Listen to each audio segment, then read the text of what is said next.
사도행전을 지칭하는 또 다른 이름이 있습니다. 흔히 별명이라고 하는데 사도행전에 또 다른 이름이 있어요. 그게 뭐냐? 성령행전입니다. 왜 그러냐 하면 말 그대로 사도행전에 기록된 모든 교회의 시작, 성도들의 구원의 역사, 복음이 전해지는 곳마다 일어났던 기적과 이사와 이방 민족을 향해 복음을 전했던 수많은 일들은 다 성령의 인도하심과 성령의 역사하심으로 일어난 일이기 때문에 결국 사도행전은 성령행전이다, 이렇게 말하는 것입니다. 성령 받은 제자들이 주님 말씀 듣고 모여서 기도하다가 성령 받음으로 교회가 시작이 됐고, 또 성령에 충만한 성도가 되어서 주님 부탁하신 주의 말씀을 증거할 때 가는 곳마다 성령의 기적과 이사와 능력이 나타났습니다. 부활의 증인되어서 예수 그리스도의 복음을 증거했습니다. 복음이 선포되는 곳에는 병 고침의 역사, 귀신이 달아나고 죽은 자가 살아나는 놀라운 역사가 나타났습니다. 또한 복음을 들은 성도들은 말씀의 능력으로 은혜 받고 성령 충만해서 새로운 삶을 살게 되었습니다. 복음의 능력으로 회심하고 세례받고 거듭나서 주님이 원하시는 그리스도인의 삶을 살게 된 것입니다. 결국 복음이 선포되는 곳에 성령의 역사가 나타났고 성령이 임하는 곳에 구원의 역사가 나타난 것이죠. 그래서 사도행전은 복음 증거의 역사와 구원의 역사가 기록된 말씀이기 때문에 성령을 빼놓고는 말을 할 수가 없는 것입니다. 성령을 빼놓고서는 복음의 전파와 회개와 회심과 거듭남의 역사를 증거할 수가 없는 것입니다.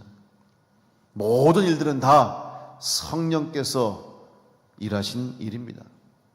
성령의 임재는 하나님께서 일하신다는 증거이며 성령의 역사는 주님께서 우리와 함께 하신다는 약속의 성취가 되는 것입니다. 교회가 세워지면 그 교회가 주님의 일을 감당해야 됩니다. 그러기 위해서는 먼저 구원받은 성도들이, 교회의 몸된 지체인 성도들이 그 일을 감당해야 되는데 오직 성령 받은 성도만이 그 주님의 몸된 교회의 지체로서의 사명을 감당할 수가 있습니다. 이 땅에 세워진 수많은 교회들이 있습니다.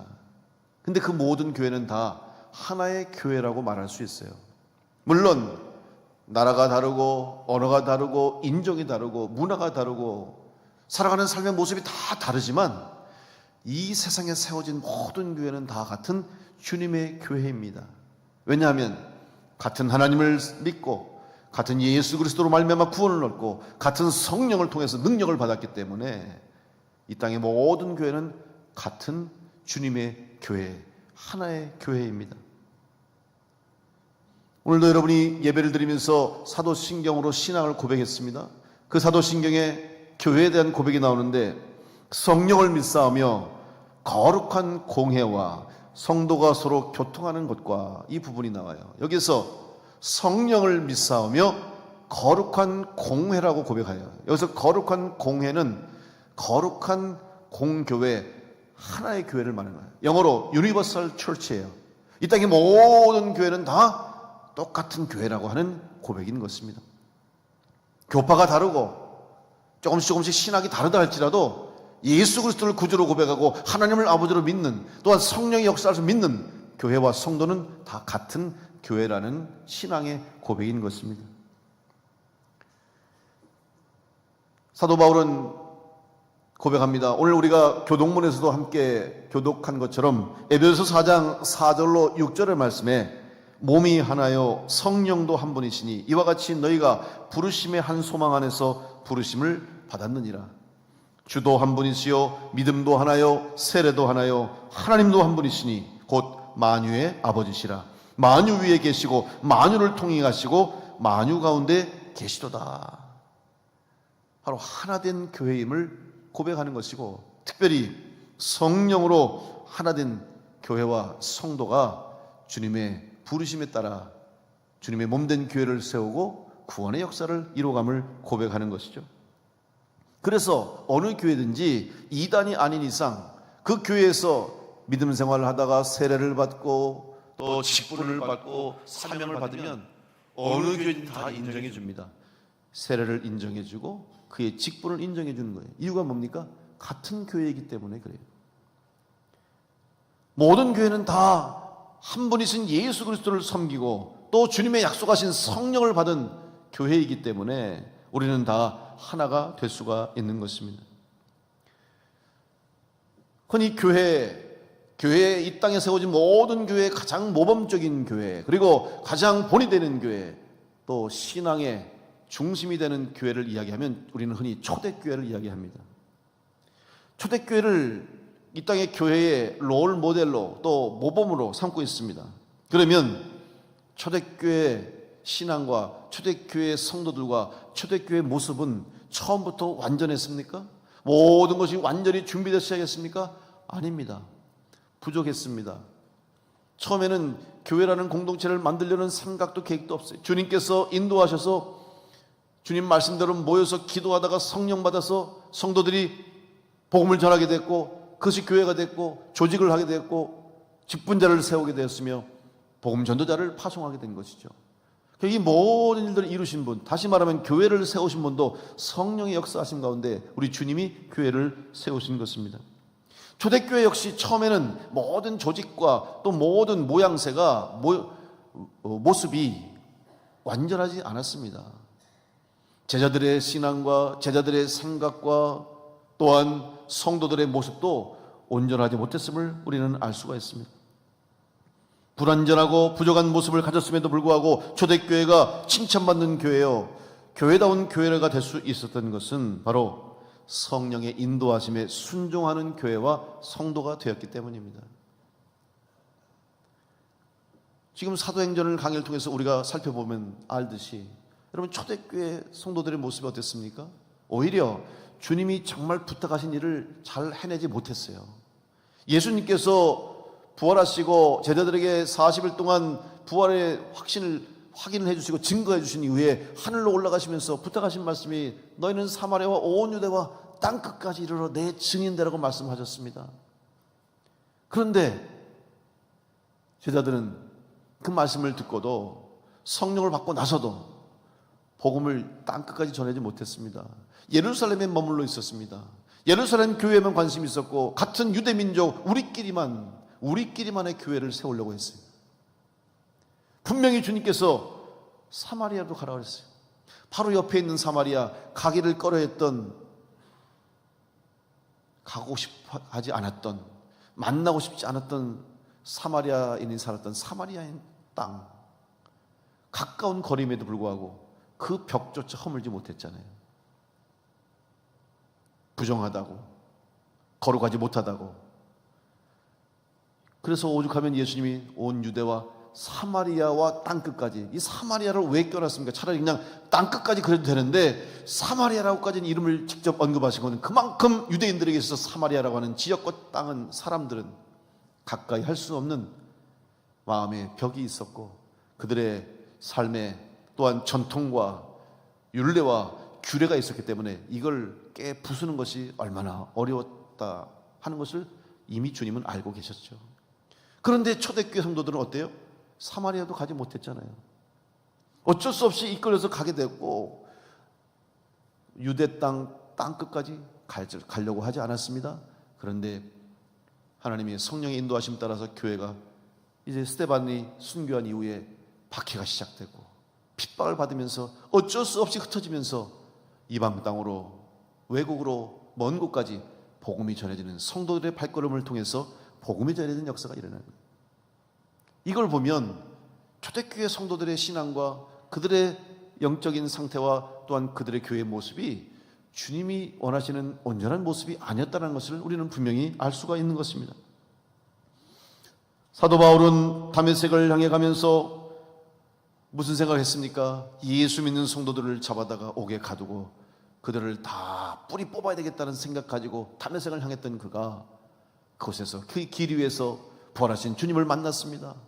그리고 주님이 살아계신다는 것을 깨닫게 되었고 그 과정 속에 성령의 인도하심을 따라서 사람을 통해서, 주님의 인도하심을 통해서 주님이 살아 계시고 나를 부르신다는 그 부르심 앞에 사울은 바울이 되는 변화를 경험하게 됩니다.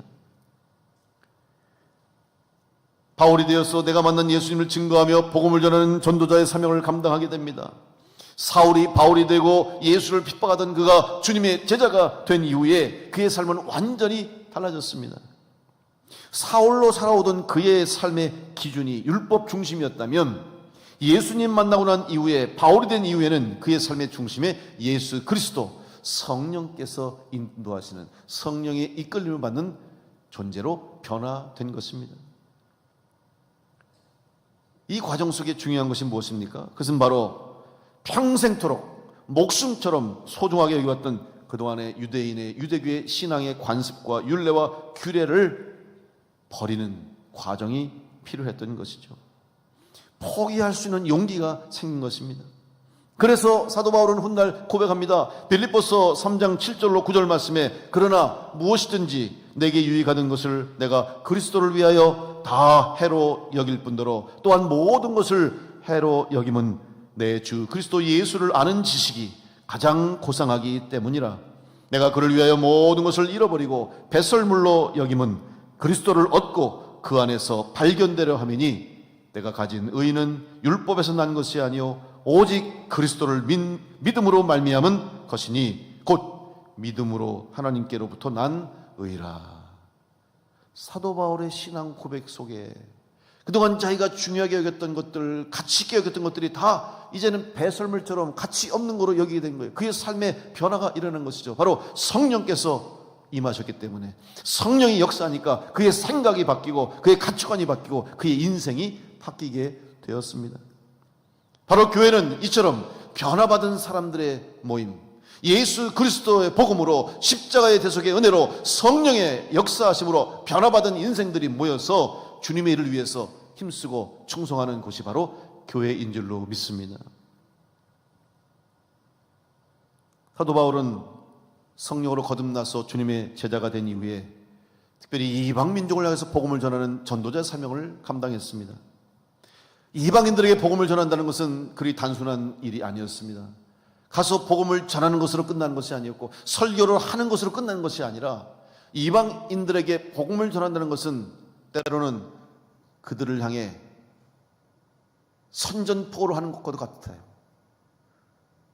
그들이 포기할 수 없는 것들을 향해서 포기하라고 외쳤고, 그들의 잘못된 신앙을 꾸짖고 우상을 섬기는 것에 대해서 우상을 버리라고 이야기합니다. 그것도 아무 상관없는 이방인이, 타인이 자기들의 삶의 자리로 들어와서, 자기들의 영역 안에 들어와서 감히 자기들의 신앙이 잘못됐다, 자기들의 삶이 잘못됐다고 외친다면 누가 환영하겠습니까? 누가 좋아하겠습니까? 아니, 심지어는 이방인들의 입장에서 보면 자기들을 무시하는 것처럼 여길 수 있습니다. 무례한 행동으로 받아들이기도 합니다. 더 나아가서 자기들을 향해 공격하는 것으로 생각해서 사도 바울은 어려움을 많이 당했습니다. 수많은 위험과 위기와 수모와 시련을 겪을 수밖에 없었습니다. 그래서 사도 바울이 고린도 교회에 편지하면서 그 고린도 교회 그 당시에 있었던 거짓 교사들, 잘못된 신앙을 가르치는 사람들 향해서 책망하면서 자기의 신앙의 삶과 그동안의 복음 전도자의 여정을 고백하는 과정 속에 얼마나 많은 고통과 어려움이 있었는지를 고백하고 있어요. 고린도후서 11장 23절에서 28절 말씀 보면 그들이 그리스도의 일꾼이냐 정신없는 말을 하거니와 나는 더욱 그러하도다. 내가 수고를 넘치도록 하고 옥에 갇히기도 더 많이 하고 매도 수없이 맞고 여러 번 죽을 뻔하였으니 유대인들에게 40에서 하나 감한 매를 5번 맞았으며 3번 태장으로 맞고 1번 돌로 맞고 3번 파선하고 일주야를 깊은 바다에서 지냈으며 여러 번 여행하면서 강의 위험과 강도의 위험과 동족의 위험과 이방인의 위험과 시내의 위험과 광야의 위험과 바다의 위험과 거짓 형제 중에 위험을 당하고 또 수고하며 애쓰고 여러 번 자지 못하고 줄이며 목마르고 여러 번 굶고 헐벗었노라. 이외의 일은 고사하고 아직도 날마다 내 속에 눌리는 일이 있으니 곧 모든 교회를 위하여 염려하는 것이라. 얼마나 많은 어려움을 겪었겠습니까? 이유는 단 하나밖에 없어요. 성령께서 이끄시는 대로 순종함으로 주의 복음을 전하다가 이 많은 어려움을 겪고 있어요. 그런데 이 어려움 속에서도 사도 바울의 관심 속에는 오직 주님의 교회를 어떻게 살릴 것인가, 어떻게 주님의 교회를 세울 것인가, 어떻게 사랑하는 주의 몸된 교회 지체인 성도들을 바르게 양육할 것인가, 여기에 사도 바울의 관심이 있었다는 것이죠. 이 일을 감당하기 위해서는 사도 바울 온전히 성령께 맡기는 삶을 살 수밖에 없었고, 성령이 이끄시는 대로 살아갔어요. 실제로 사도 바울이 복음을 전하는 곳에는 성령께서 예비하셔서 준비한 사람들이 있었고, 돕는 손길들이 있었고, 성령의 인도하심에 따라서 모든 어려움과 위기를 이겨내는 역사가 일어나고 있는 거예요. 앞으로 살펴볼 사도행전의 이야기들 속에 이제 바울의 이 이방 민족을 향한 복음 전도 과정 속에 일어났던 수많은 성령의 역사와 성령의 기적과 성령의 능력을 우리가 살펴보게 될 거예요.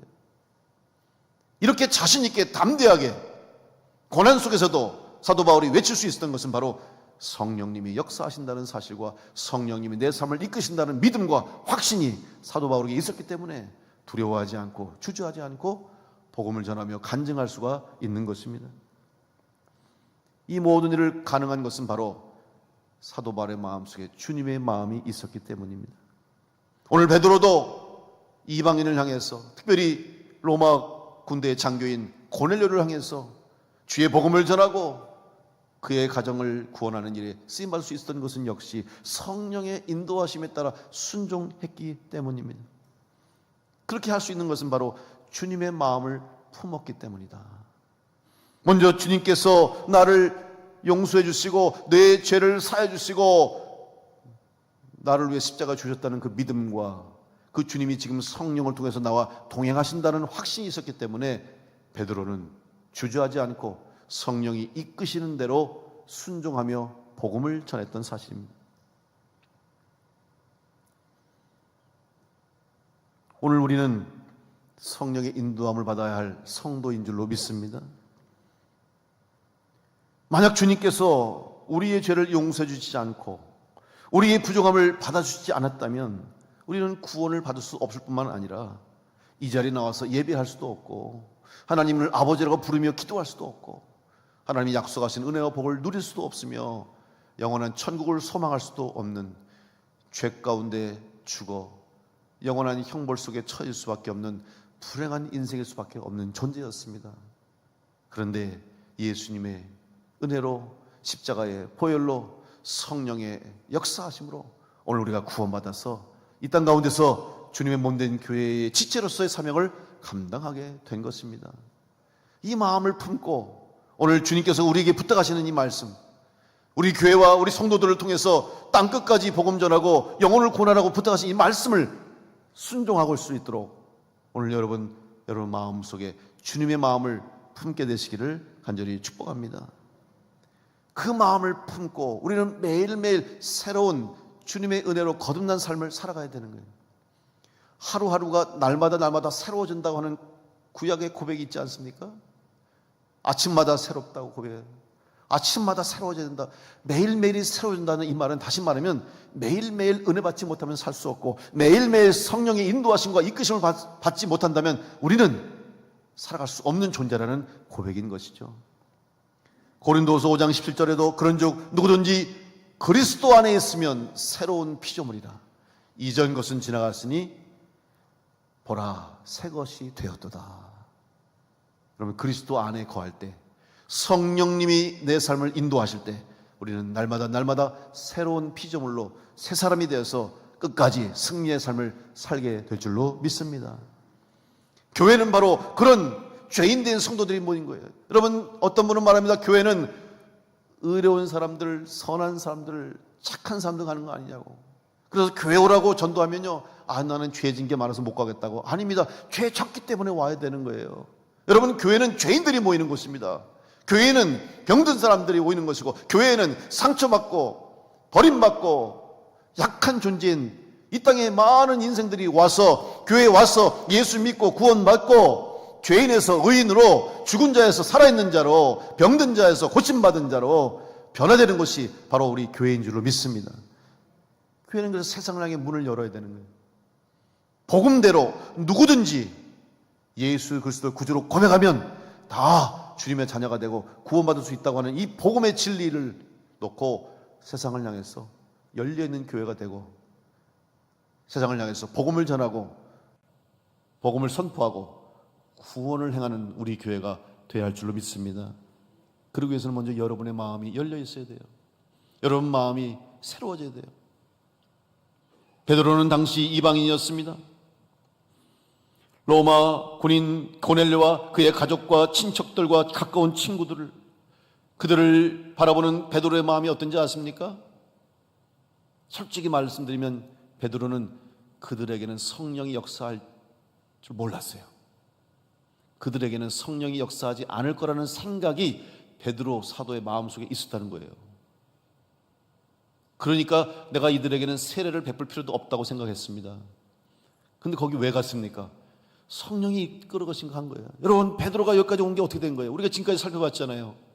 베드로가 루다에 간 것도 성도 만나러 갔다가 거기서 애니야를 고치게 됐고, 성도들을 만나 애니야 고쳤고, 요빠를 갔고, 또 다비다도 고쳤고 살려냈고, 그리고 또 거기서 가이사라로 가서 오늘 고넬료를 만난 거, 이 모든 게 베드로의 계획이 아니었습니다. 베드로는 그저 성령께서 이끄시는 대로, 인도하신 대로 순종한 것밖에 없어요. 근데 그 과정 속에 베드로의 생각이, 베드로의 신앙과 베드로의 믿음이 바뀌어지는 역사가 일어나게 된 거예요. 무슨 생각하는지 아십니까? 이방인들이기 때문에 성령이 역사할 리가 없다라는 생각이 베드로 생각 속에. 그러니 여러분, 사도 베드로가 이런 생각을 했다면 다른 성도들은 오죽했겠습니까? 그런데 웬일입니까? 오늘 고넬료와 그의 가족들과 친척들과 친구들을 모아놔서, 고넬료의 믿음이 참 대단한 것 같아요. 베드로를 초청하면서 자기와 자기 가족만 있는 게 아니라 친척들을 불러놓았어요. 또 친구들까지 불러놨어요. 이 믿음은 베드로를 만나기만 하면, 베드로의 말씀을 듣기만 하면 다 구원받을 수 있다는 믿음이 고넬료에게 있었던 거죠. 정말로 그들에게 베드로가 설교했더니 성령의 역사하면서 방언이 터지기 시작합니다. 놀라운 뜨거운 역사가 일어나니까 베드로가 당황한 거예요. 얼마나 놀란 거예요. 성경에 분명히 말씀하고 있습니다. 45절 오늘 말씀 보면 베드로와 함께 온 할례 받은 신자들, 뭐예요? 유대인들 신자들이에요. 정통 예루살렘 교회의 성도들이죠. 그들이 이방인들에게도 성령 부어주심으로 말미암아 놀라니. 여러분, 왜 놀랐어요? 성령이 임할 줄 몰랐다는 거예요. 그러니 그 당시에 그들의 생각과 마음이 어떤 걸 분명히 알 수 있죠. 베드로가 설교를 했더니 정말 방언이 나타나고 역사가 나타나는 거죠. 베드로가 생각이 바뀌었습니다. 이방인들에게도 성령의 역사가 임하니 내가 이들에게 세례를 베푸지 못할 이유가 없다. 순종함으로 그들에게 세례를 베풀고 그들을 다 구원하는 역사가 일어나게 된 줄로 믿습니다.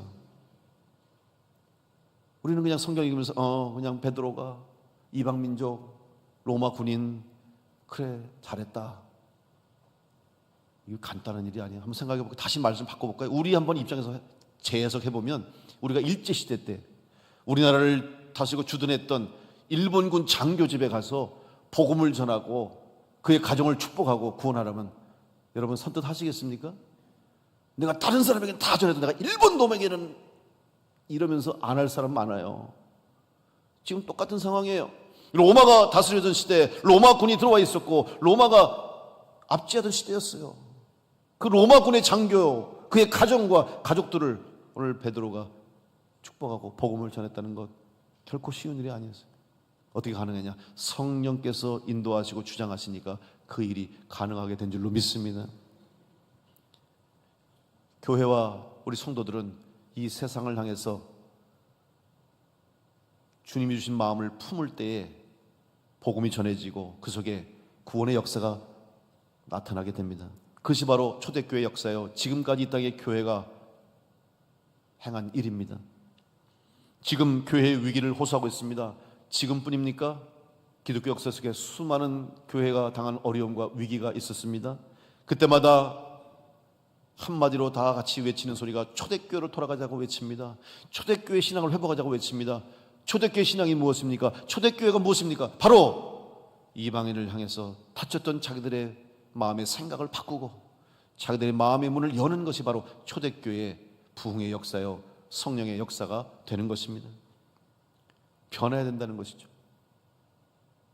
빠르게 시대가 변하는데 오늘 우리 교회는 과연 어떤 모습으로 서 있는가? 특별히 교회의 성도들의 생각도 많이 변했다는 것을 우리는 알 수가 있죠. 제가 어제 신문을 봤습니다. 국민일보 신문을 보니까 한 조사를 보고를 봤는데 지난해 2023년 1월에 우리 기독교인 의식 조사를 했어요. 만 19세 이상 성인들을 대상으로 2,000명 대상으로 해서 그리스도인의 의식 조사했는데 무슨 질문을 던졌냐면 금기시하고 신앙생활 하면서 해서는 안 될 그런 일들을 할 수 있는가, 이제 해도 되는가라고 물어봤어요. 예를 들면 상황에 따라서 가능하다, 또 해도 무방하다, 그런 사람들의 퍼센테이지를 한번 체크해 봤는데 예를 들면 이겁니다. 자, 음주 문제, 술 마시는 거 상황에 따라서 가능하고 술 마셔도 괜찮다. 몇 퍼센트인지 아십니까? 81%가 괜찮대요. 여러분, 안 믿는 사람한테 물은 게 아니에요. 지금 그리스도인들에게 묻은 거예요. 기독교인들에게 물은 거예요. 또 이혼도 괜찮냐? 78%가 괜찮대요. 혼전 성관계 71%, 인공유산 61%, 흡연 51%. 다 믿는 그리스도인들에게 괜찮냐고 물었더니 상당히 높은 수치가 지금 다 괜찮다는 거예요. 이게 지금 현재 우리 한국 교회 성도들의, 그리스도인들의 의식입니다. 많이 변했죠. 그렇다면 여러분, 믿지 않는 사람들의 의식은 어떨까요? 물어보나 마나잖아요. 믿는 성도들의 생각도 의식도 이렇게 변했다면 믿지 않는 사람들의 생각은 더하지 않겠습니까? 그런 사람들을 우리가 어떻게 대해야 할 것인가? 어떻게 그런 사람들에게 복음을 전해야 할 것인가?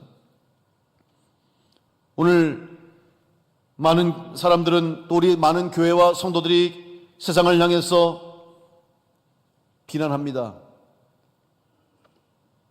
우리와 같지 않다고, 잘못된 삶을 산다고, 죄악의 길을 간다고 비난하고 정죄하고 심판합니다. 여러분, 그러면 어떡합니까? 심판으로 끝나버립니까? 다 그 사람들은 멸망받아야 할 사람이니까, 다 그들은 하나님의 뜻에 어긋난 일을 하니까, 죄인들이니까 다 심판받아 멸망받아야 한다고 생각하고 결정을 내린다면 우리가 할 일이 뭐 있습니까? 왜 주님이 교회를 세우셨습니까? 왜 우리들을 부르셨습니까? 오해하지는 마십시오.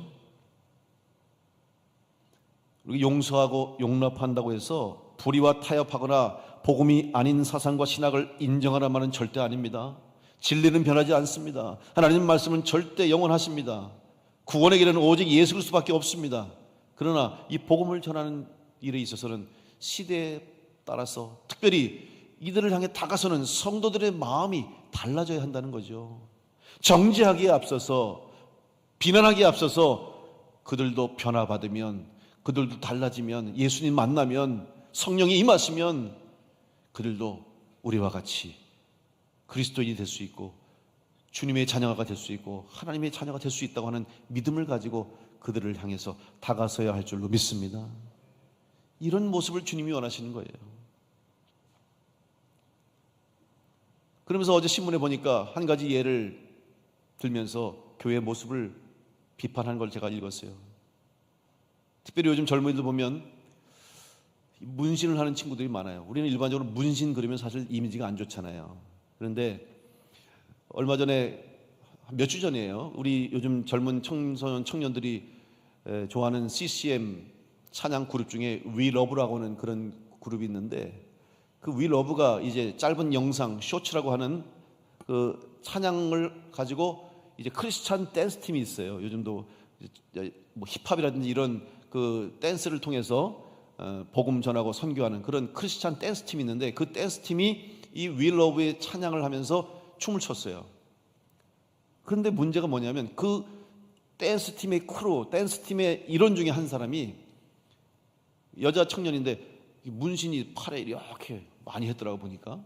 그리고 막 찬양에 맞춰서 춤을 추는 그 장면이 영상에 올라왔어요. 그랬더니 거기에 댓글이 달리는 거야. 저렇게 꼭 문신을 하고 나서 춤을 춰야 되냐, 저런 모습을 보면 어떻게 은혜가 되겠느냐, 막 그냥 갑론을박이 많은 거예요. 그 알아보니까 이 친구가 예수 믿기 전에 문신한 거예요. 예. 그래서 주님 영접하고 믿기 전에 세상에서 일반적인 삶을 살 때 문신했던 거예요. 그러고 나서 이제 회심하고 예수 믿고 변화돼서 자기 가진 달란트를 가지고 그 춤 가진 재능을 가지고 하나님 찬양하는 거예요. 그러면 받아들이면 되잖아요. 그렇다고 그걸 어떻게 다 벗겨냅니까? 그럼 문신 뭐 잘못 어떻게 됩니까? 아니 문신 있다가 예수 믿으면 그러면 예수님께서 문신 있는 사람은 예수를 못 믿는다고 써야 되지 않을 거예요. 그런 게 어디 있어요? 받아줘야 되잖아요. 예수 믿기 전에 그렇게 했더라도 회심하고 돌아서면 받아줘야 되는데 그게 쉽지 않다는 거예요. 실제로 지금 말씀만 드리면 아는 우리나라 대한민국의 대표적인 교회예요. 분당에 있는 아주 큰 교회예요.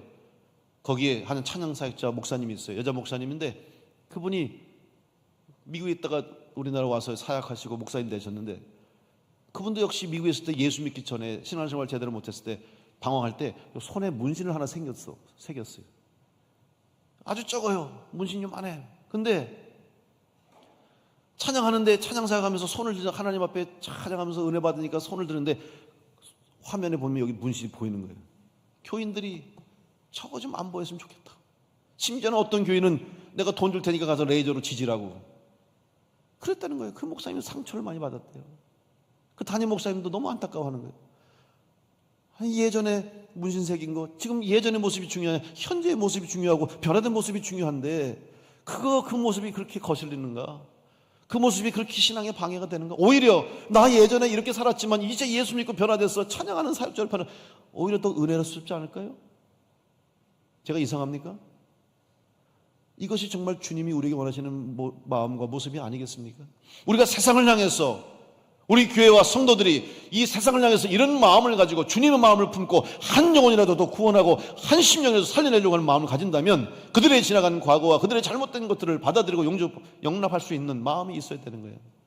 그것을 인정하라는 말이 아닙니다. 잘못을 용납하라는 말이 아닙니다. 눈 감으라는 말이 아니라 변화된 이후에 변화될 수 있다고 하는 그런 생각과 그런 마음을 가지고 그들에게 다가갈 때 그들이 변화돼서 주님을 만날 수 있는 은혜를 얻게 되고 성령 받아서 새 사람 돼서 예수를 구주로 고백하고 천국 백성으로 살아갈 수 있는 길이 열림을 믿고, 오늘 우리 교회와 우리 성도들이, 여러분들이 그런 마음을 갖고 세상을 향해 나가서 주의 복음을 전하는 성도들 될 수 있기를 간절히 축복합니다.